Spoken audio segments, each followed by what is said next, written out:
Well, here we are again, another week digging deeper, and it's Pete, Mariah, and I. And Mariah, you did such a great job bringing the last installment to the Meltdown series this past Sunday. And that was your first time preaching on stage. You preached a message during COVID on video, but first time preaching on stage at Rise City Church. Woo! Little feedback. What was it like? How'd you feel? Terrifying. Yes. I when I preached during COVID, it was on a video. Yeah. So if I didn't like it, I was just like, stop. Let's just redo it. But when it's live, it's like, it's live. Yeah. Whew. What were some of the things that were your favorite parts and parts also that were not so enjoyable? Okay. Well, confession time. I have sometimes debilitating stage fright. And so you told me like maybe 3 months ago, like, hey, you preached this one. And I felt like you punched me in the stomach. And I did not, though. No, but it felt... I definitely did not. And I couldn't even talk about it without feeling nauseous for like months. I was like... So if it was only 3 months, out. 3 months advance, and you couldn't... All 3 months. All 3 months you were nauseous. All 3 months. So next time we're going to tell you 4 days in advance that you're preaching. That actually might be really nice. I think I might do better with that. Point taken. But so many people prayed for me, and I really felt that prayer. I felt like it held me up. And by the time it came to actually the day of, I was feeling pretty solid. Okay. Like nervous, but not the like panicky until 5 minutes before. But I made it. I made it on the stage. And in did a great my job. weakness, he was strong. You did a great job. Whew, Did you get some good feedback? I mean, it was a very personal message, right? We talked about it. You talked about Hannah and really paralleled her infertility to yours. I mean, so what were some of the things that came from it? Like any ways that God used it to really minister to men and women in the room? Yeah, I've got a lot of people have reached out to me, which I love. Like to listen to a message and then take time to sit down and write an email and send it in is really great, especially when it's a positive email. You know, people are quick to sit down and write their negative emails. I've never received one of those. Have you? A negative email? I haven't, no. No one's ever emailed me. No one's ever emailed me something negative. Must be you, Mariah. Well, I think if you email it, then they have to put their name on it, and nobody wants to put their name on negative stuff. So. Oh, so yours just come in That comment was cards? passive aggressive at best. That was totally passive aggressive. The ones that are against Pete come in with like the newspaper cutouts, like letter for letter. I will get you. The cool thing is that when you talk about infertility and miscarriage, it's not a common discussion in our culture. So it just brings up so many feelings for people that haven't really thought about it. So one time I talked about it and a woman came up to me and she said, I had a miscarriage 30 years ago, but I just didn't know that I could think about it or talk about it. And it brought up all these feelings for me. And I got to bring them to Jesus for the first time in 30 years. And so those are just really beautiful moments. But I think what surprised me the most was how many people reached out to me about how the Lord had used it in their lives that had nothing to do with what I thought I preached about. Like I thought I preached about this section of my life, but I had a guy come to me who was like, I've been looking to the doctors for my certainty and realizing it's not there. And, someone else, it really hit them about something going on in their marriage. Yeah. And I was so surprised. Yeah. I think that's one of the things that maybe you've experienced this too, Pete, in preaching. Like, I think one of the ways that you see the Holy Spirit move and see that, like, yes, I've prepared. Yes, there's a part of this that's like predictable on my end because I've worked through it. I've wrote it. I've studied. Thought about it. I think this is the main point. And then the way that God uses that in a variety of ways that's so outside the scope of my preparation. And you hear someone say, oh yeah, this is how I heard it, or this is what God spoke to me in this. You're like, yeah, I never would have tried to like put those two things together, but God did in the moment. And that's probably the part that's most, I don't want to say satisfying or rewarding, but just also like there's something else going on here besides whoever's communicating, just delivering a message. Yeah. I think that's the beauty of the Bible itself too. Yeah. I was talking to someone a few weeks ago, and it'd come out of, when we were talking about Elijah and the importance of taking your emotions to God, even just in a quiet time or whatever. And this person made a comment to me of like, I've read the Bible already. Like, why would I read it again?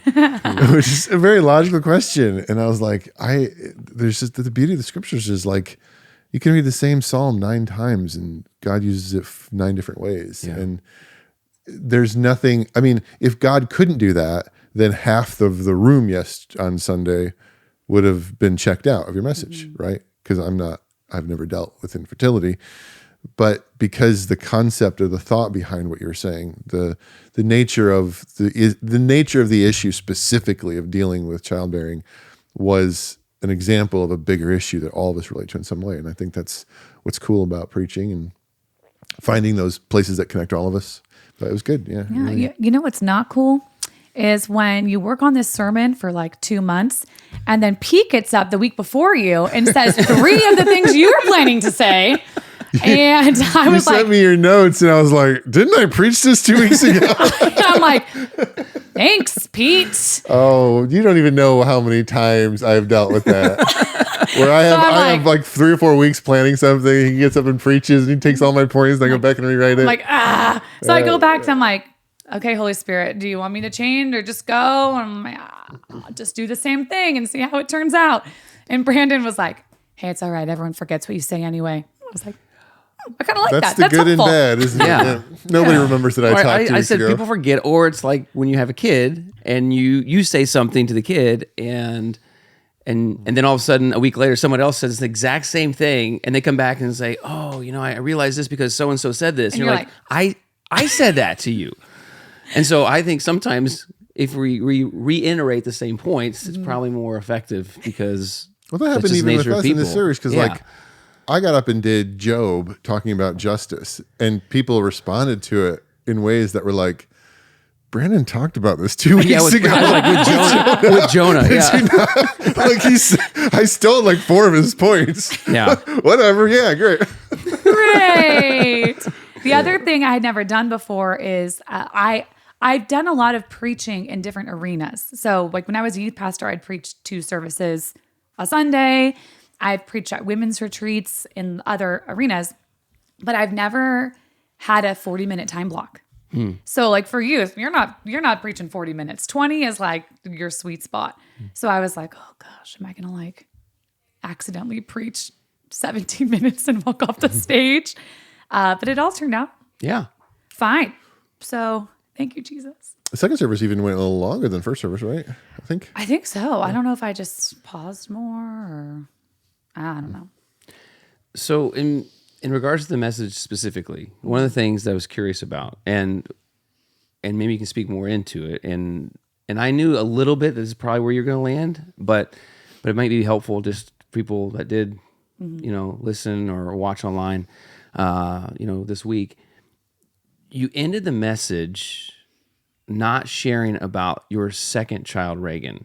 So you spoke about your battle with infertility, and then God giving you, your first daughter with Kenna, and then this like 4 or 5 year period where you were not able to have kids, and then how you found out you're pregnant, and then told the staff, peed on a stick and let all of us see it. That's Is great. that why the 2 of you are here? Because I told bad stories about both of you, so you're just here. No, that was actually really funny. that was funny. That was really funny. But then after that, even though that was a celebratory moment as a staff, it ended up being a really painful moment for you and Lee. Mm-hmm. And you kind of just left it there. And then you didn't go on to say, yeah, but eventually, Reagan, like, why did you land the plane there versus like putting a bow on it, so to speak? Because you have the bow to put on it. Yeah. Okay. I have a couple of things like to talk about with that. So I think the primary thing is that when we lost that baby, we didn't know what the future would hold. We didn't know there would be a Reagan. We didn't know what God was doing. And I really wanted the audience to come with me to where I was at that time when God said those things to me and changed me. And I wanted to sit there with them, and I wanted them to sit in that with where I was. So we had no idea what the future was going to hold. And I think sometimes, in the Bible, we usually have the end of Hannah's story, but Hannah lived years and years without that story. And the majority of us are living in that kind of in between. in the in between. Yeah. And so I feel like sometimes we do a disservice when we preach because we give the whole story. We think it's like, well, it's encouraging, but not everyone's story is going to end that way. So we can do a disservice when we preach in that way. So I wanted them to end with where I was when God reached me in that way together. But the other thing is that in the infertility kind of pregnancy loss world, it can accidentally be hurtful to say things like, well, you ended up having another kid, so it all worked out for you. Because nothing can bring back the child that I lost. And having another child Earthside doesn't fix the pain. It doesn't fix the, it's not a fix. Yeah. That'd be like saying like, your daughter Hope dies and people say, well, you got Connor, so it's all good. It turned out good for you guys. Yeah. No, you lost a kid, and having another kid doesn't replace or fix it. So I would actually maybe even push back, like the fact that we ended up having another baby does not feel like a bow. It is really wonderful that we now get to have 2 kids Earthside, but it's not a fix. So I would kind of caution, storytelling in that sort of way. You saying that response of like, well, at least you got this kid. It kind of parallels the comment that you pointed out in 1 Samuel that I can't say his name. Elkanah said about like, well, you still got me. I'm the bow. Yeah. Which I will say, like backing up a little bit, like to have 10 sons in that culture would have been like being a billionaire. So here's her husband saying, I would rather have you, or you would rather have me, than $1 billion. So that's very sweet. Maybe poorly timed. Yeah. Yeah. Sometimes we just need to throw an arm around. You were just saying, it reminded me of a conversation I was having with somebody. We were talking about Vincent van Gogh. And as you do. Painter. Were you guys talking about the Roman Empire at all? No. This will connect. You'll see. I'm serious. All right, I'm here for it. In the context of, we were talking about how sometimes you can pour your heart into something like art, but it doesn't get appreciated till later. And the person made a comment to me, and they were talking about, Van Gogh, when he passed away, his grandson found all of his art, and like suddenly he was like world famous. So it worked out for him in the end. And I was like, Van Gogh was miserable his entire life and was in an insane asylum and cut his ear off. What do you mean it worked out for him? Like the bow at the end, like doesn't diminish all the pain that Van Gogh went through. And I think in many ways, Van Gogh, if you could, hey, you can live your life again, and you can have a decent, happy, healthy life, or you can do what you did and be miserable, die, and then be famous after you die. Pick. Most humans would be like, give me the normal life. Who cares that I was famous after I died? And I think like the tendency to say like, well, there's a bow on the end, so that does away with, well, it doesn't do away with 4.5 years of serious pain and heartache. Like that doesn't just go away. It doesn't just like, well, everything's good now.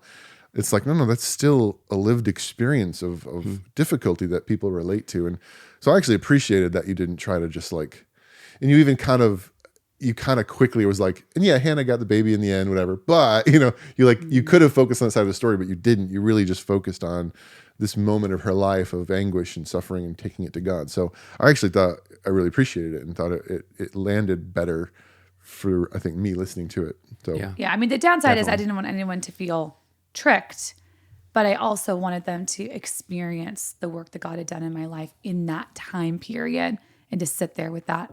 And it's possible that if you went through infertility and ended up with a baby, that might feel like a bow for you. But I think what I'm pushing back, especially for the pregnancy loss community, is to really hesitate from insinuating that eventually having a healthy baby is a bow after losing life. Yeah. All right, so we're on the Digging Deeper podcast, which means we got to dig a little deeper. Let's put the elephant right here in the middle of the room right now. I love elephants. Do you? They're so cute. You got the trunk. So one of the things that I think is important to address and talk about, just in brief, but to kind of hear where you're coming from and where we're coming from is like one of the things that made Sunday significant was in a live onstage preaching situation as the first female. Mariah Sherman became the first female in the history of Rise City Church outside of my wife, Jamie, who did it on a video just as you had done, as well as I think Jamie did another one with me on stage, but it's the first independent sermon given. And that, I know for Pete and I and our staff, we're just like, that was awesome, celebrating, excited about that. But it was also something new and dependent upon where people come from and certain theological backgrounds. Some people watching this or listening to this will be like, wait, what? Why is it taking you so long?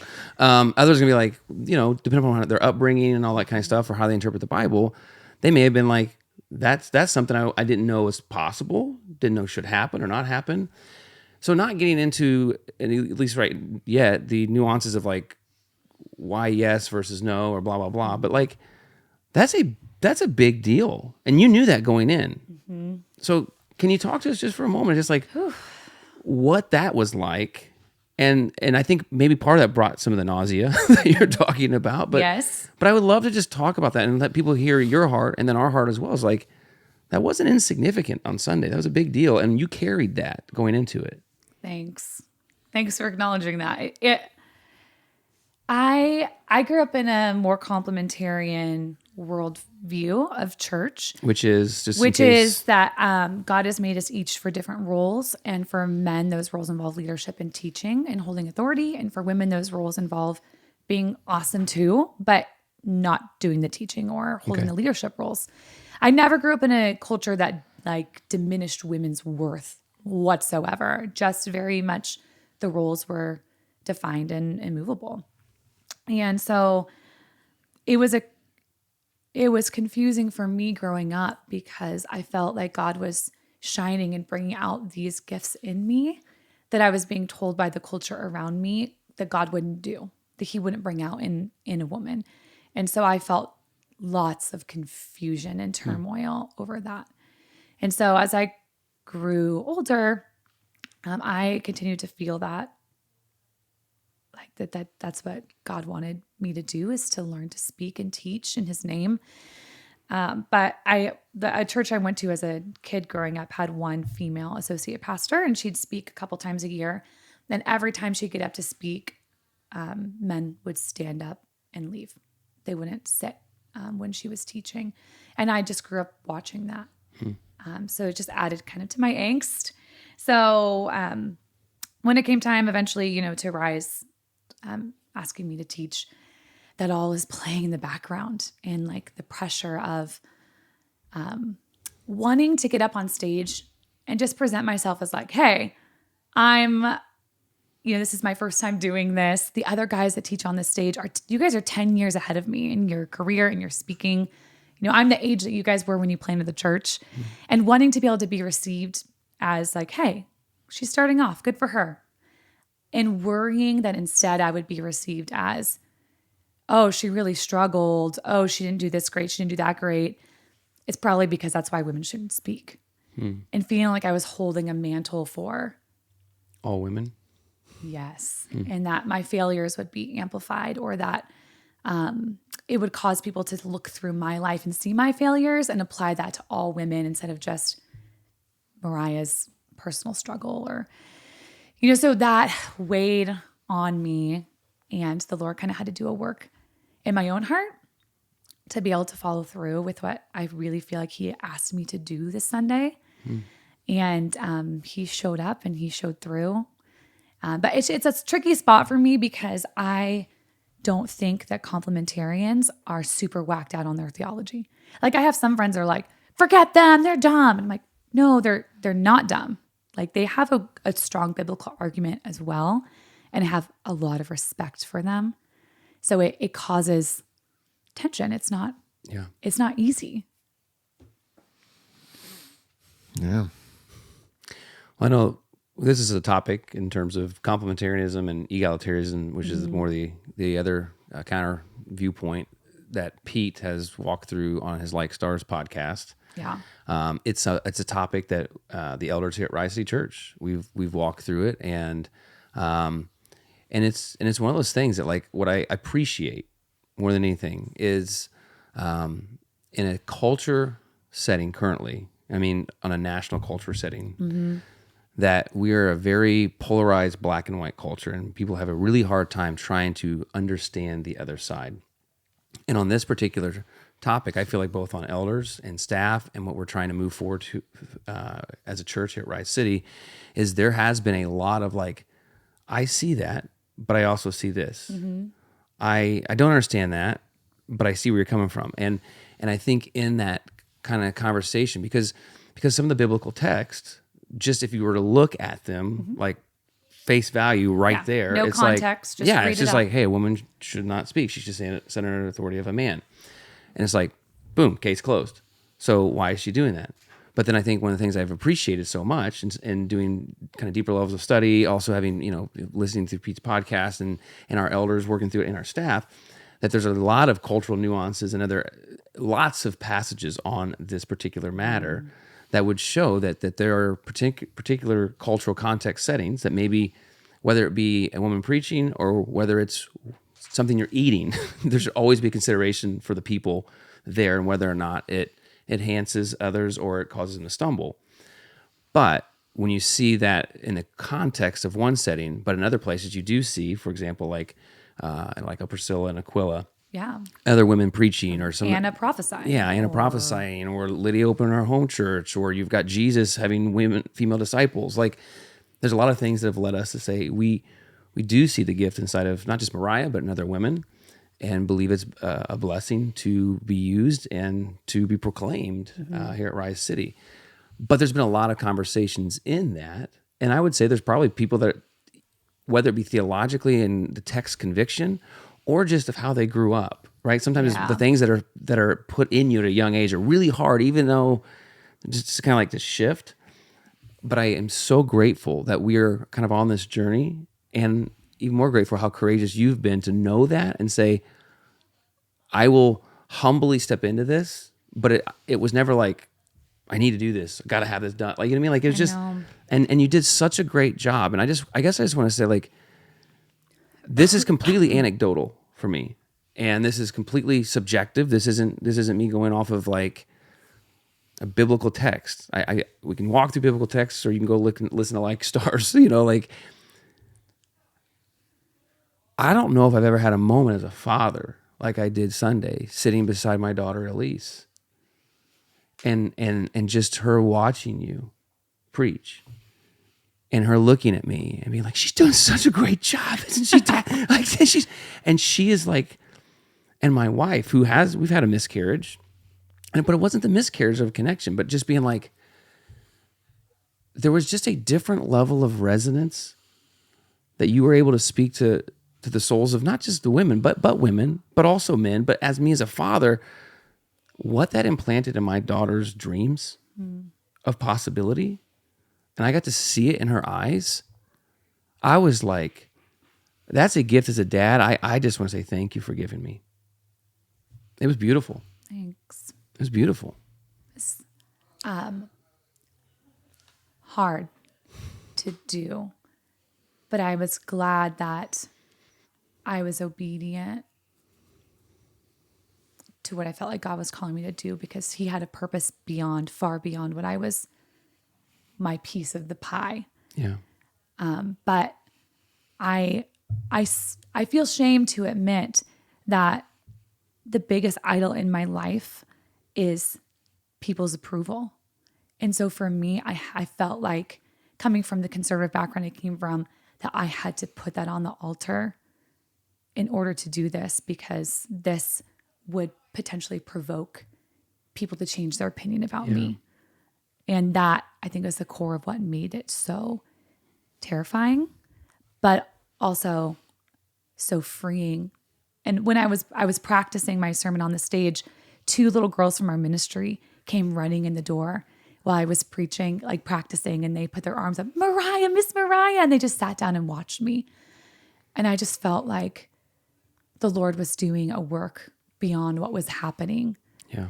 And it was a beautiful feeling, but I also hold the tension that complementarian parents would think, this is a bad example for my daughters. And so I hold that tension. And I just want to say this, and I'd love for Pete to speak into this. I think it's important for people listening or watching to hear, like, you could hear this, and I think this is, I'm going through like the cultural conditioning lens of how you hear this. So like when correct me if I'm wrong, but when Mariah says, I just have to do what God told me to do. I know. That does not come from this, like, this is what I feel like God just said in my spirit, and we throw out the text. I know. Like, this has come by you feeling like, and I feel like as our church, our staff, and our elders, like wrestling with the text. Is this in alignment with, and is there biblical credibility to this happening? Absolutely. Along with the Holy Spirit moving us into this direction. And I think that all is mixed into saying yes, because sometimes people can hear and say, well, God just told me I'm supposed to do this. I got to do it. And it's like, but if that's outside of like biblical parameters or outside of the character and nature of God, then we're not encouraging that. Right, which is the criticism on female pastors, that they throw out the Bible in order to follow their ambition. Yeah. Which is nowhere any of us ever want to be. Exactly. Yeah. What would you say that, Pete? Or just, what are you thinking? I don't. That's a hard question. I think you said something a second ago that made you said your idol is people's approval of you. Something I've learned about myself is my idol is peace. Borderline laziness, but that's when it's bad. I desperately want calm and peace in my life. And my wife, we went for a walk on Saturday night. And she could like tell I was feeling weird. And, you said you get stage fright. I've never had stage fright in my life. I don't get nervous at all getting in front of people. It's amazing. I was terrified on Sunday morning. Like I woke up, I was nervous. I was like fidgety. When you introduced her, I couldn't sit with my wife. I sat in the back and I was like just biting my nails the whole time. I was so, it wasn't though, because I wasn't like afraid of you not doing well. I'm like, oh no, she's doing great. It was, I don't want to go through some things that we went through in the past 3 or 4 years when people disagreed with some decisions that we made. And it's like, oh, and my wife, I told her that on Saturday night and she goes, aren't you like the one that's like on podcasts arguing for this and fighting this? And I was like, when I'm talking to a microphone, I can say whatever I want. When I'm in real life, I have incredible sympathy for complementarians. Like, yeah, I totally understand. Like, I don't think if somebody says I'm leaving Rise because I don't like your music, I'm like, yeah, Ben sucks. No big deal. No, kidding. Ben didn't get any heat on Sunday, so he deserves. But I mean, like that to me is like, sorry, I just want to be like, shut up. Like you're being selfish at that point. If someone says, I believe the Bible tells me that women should not be preaching, I can't be part of your church. What I told my wife was, I said, what if Brandon decided tomorrow that we were going to be an affirming church? And he said, as I've studied the scriptures more, I've come to the conclusion that that's cultural and I want to move in that direction. I was like, I think I would have to leave the church. Right. And then someone would be on a podcast. He'd be like, oh, those stupid people who are just causing trouble and they don't see the truth. I'm like, no, I legitimately believe the Bible's telling me that's not right. For sure. So when someone says, Pete, I can't accept that interpretation of the scripture, this is what I think the Bible's saying, and I can't be a part of this, I have like nothing to say. I'm like, I follow your conscience. Do what you think's right here. Like, I'm with you. I understand. I'm not with you in what I believe, but I have sympathy for you. And you've been thoughtful about it. Yeah. I feel just as concerned about people who are like, I'm an egalitarian. I'm like, you haven't read this. Like, you haven't thought that through. Yeah. You're just an egalitarian because the culture wants you to I'm like, be. that's not good. I'm not, I don't want to be that either. And so if I ever get accused of that, well, you're just following culture and because I use the word culture a lot, even when I talk about it. Mm-hmm. But what gets confusing with people, what they often miss my point is when I'm talking about culture, I'm not saying I'm disregarding the scriptures because culture has changed. I'm saying I'm looking at that verse and I'm interpreting it in the light of the culture in which it was written. Mm-hmm. And so those are different things. I'm not saying, well, since culture's changed and I don't believe it anymore. Yeah. Right. I'm Huge saying, no. Difference. Yeah. Like, so when Paul speaks about women dressing a certain way, like every Christian that I do life with, and I know there are Christians that I don't do life with, would say, well, that's cultural. That's not something, like Paul was dressing something in the day that was cultural. And so that's kind of the direction I'm taking with it. Not, because again, and I think this is such an important thing and it comes up a lot. If it's just a matter of what does culture say, then every church should be affirming. Absolutely. Right? Yeah. And if you look back in time. And right there, if you want to edit that video, you could make you say that right there. Right. Totally. You say every church should be, and I Here's go, the clip, absolutely. Here's the You know what I clip. mean? We're Like, doing it today. that's Yeah. how it works. Yeah. Yeah. Yep. But at the same time, if you were to rewind the clock 150 years, that same argument was being made. And here's another way you can abuse my words. Well-intentioned, Bible-believing Christians continue to uphold slavery for the same reason. They were saying, I don't care what culture's doing. I don't care that the North is saying we should stop doing this. I'm reading the Bible, and I think that's what the Bible teaches. And when I look back and see those things, I'm like, man, I want to be really mad at you. Like, how could you possibly think it's okay to own a human being? And it's like, these passages are really vague and confusing and can be very difficult to read. So I want to give those people grace. I want to give people that disagree with me on women in ministry grace. I even want to give people that disagree with me on same-sex issues grace. I don't agree with them, but I give them grace. And so more than anything, what I hoped and prayed for wasn't that you would do well on Sunday, because I just knew that you would, is that people would give you grace and then give all of us grace for making this decision, trusting that we might be wrong, but we've studied it, we've done our work, and this is the conclusion we came to. If you disagree with us and you can't be a part of Rise City anymore, that's sad. I grieve that, but I'm not angry at you.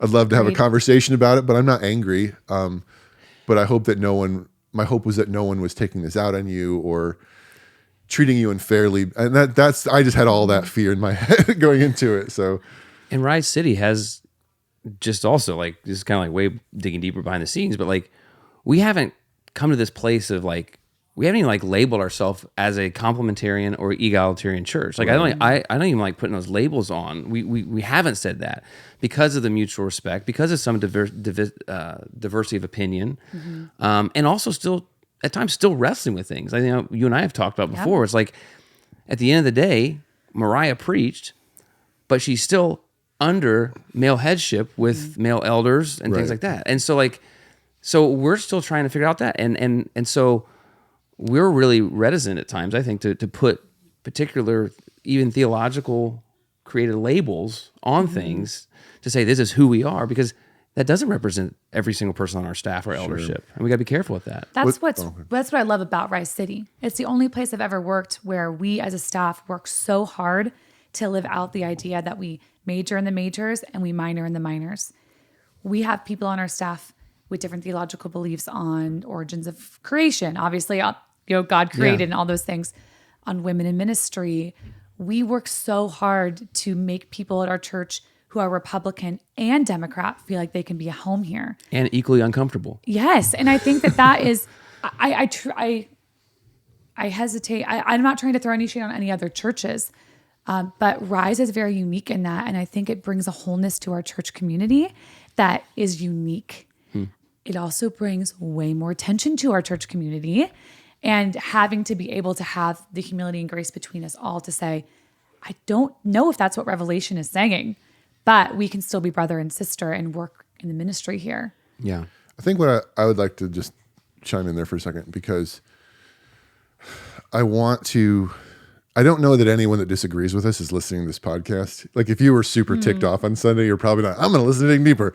But just in case, I want to give that person something, which is, number one, what you said, Brandon, is technically I would push back a little bit in the sense of, we do have something called a policy governance manual, which guides our church leadership. The policy governance manual is not egalitarian. Right. It is complementarian. It is the elders and lead pastor of Rise City Church are male. So if anyone's listening and wondering, I just want that to be clear. Whether you agree or disagree, that is in writing. So the argument about complementarian and egalitarian is very big. At its core is leadership. Yeah. teaching is secondary. There are many churches that are actually complementarian in leadership, but have female teachers on the stage. The teaching issue is one really difficult, confusing passage that Paul states. Right. The women in leadership, their place in the church is a much bigger thing across multiple books of the Bible and different things like that. So I think what I would say is, if you're like, okay, so Rise tries to be diverse on our opinions on things. We don't take a stance on creation or end times or Calvinism versus Arminianism. The problem, though, and I want to acknowledge this, is when Mariah walked on the stage with a microphone, we took a stance on an issue. Right. Yeah. So we can't really say we don't have a stance anymore.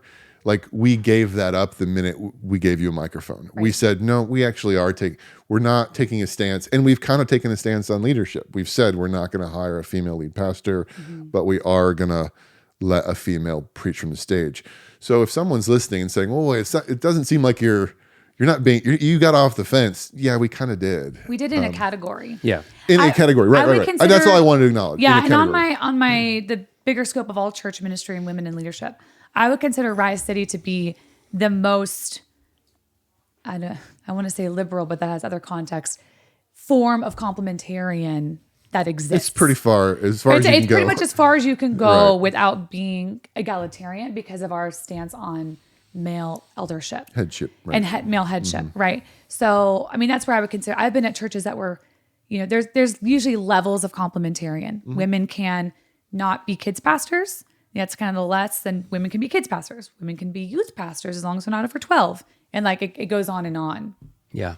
So I would consider Rise to be at this point the most allowing version of complementarian. Without crossing into equality. Yeah. Right. Yeah.